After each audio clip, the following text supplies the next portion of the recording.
everybody, this is Johnny here. Today I'm going to be going over some tattoo information. We're going to go over where is the most painful and least painful place to get a tattoo.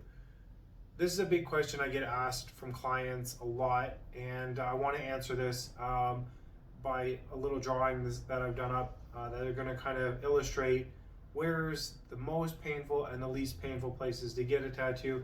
It's great for people who are kind of thinking about getting a tattoo, not sure exactly where to get it, and maybe be a little bit afraid about where they've decided to get it, how bad is it going to be. So I'm going to go over that with you, and we're going to go through a full chart together.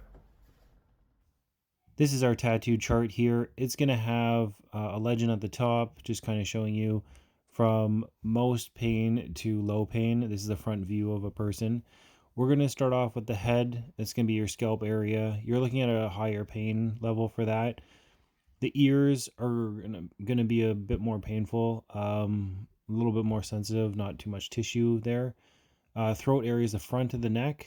Again, higher pain. Chest would be the top of the chest, collarbone area.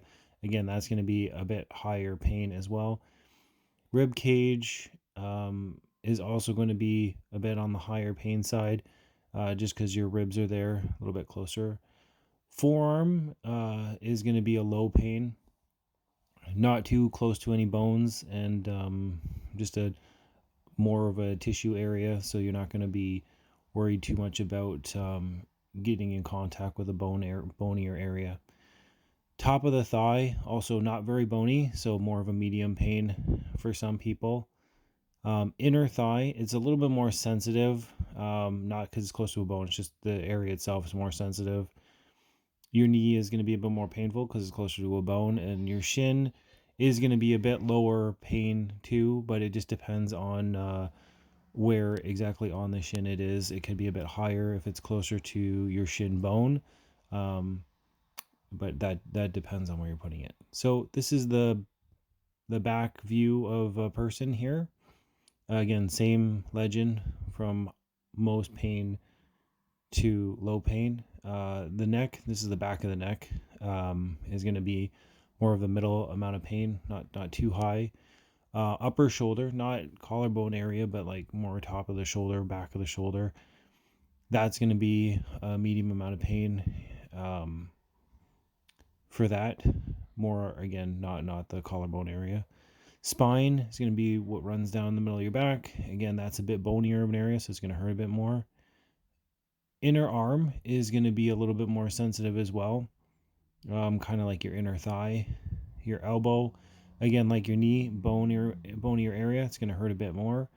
Lower back, the tramp stamp area, isn't going to be so bad. You do have a lot more tissue there, but if it's near the spine, it's going to hurt a bit more.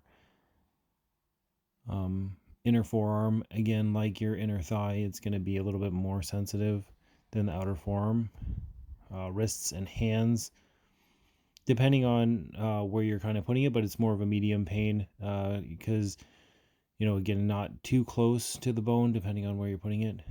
The butt area, again, has a bit more tissue, so more of a middle amount of pain, not too close to a bone, so it should be pretty good. It would be more on the outer side of your butt area. That's going to be less painful. Back of the thigh is going to be a bit more painful, especially if you're going on the inner side. Back of the knee is going to be also quite a bit more painful. Your calf's going to be pretty good because there's not too much, not too close to a bone, and then the foot would be more of a high pain. So this is going to kind of conclude that, and if you guys have any questions, please leave them in the comments below, and thank you for your support.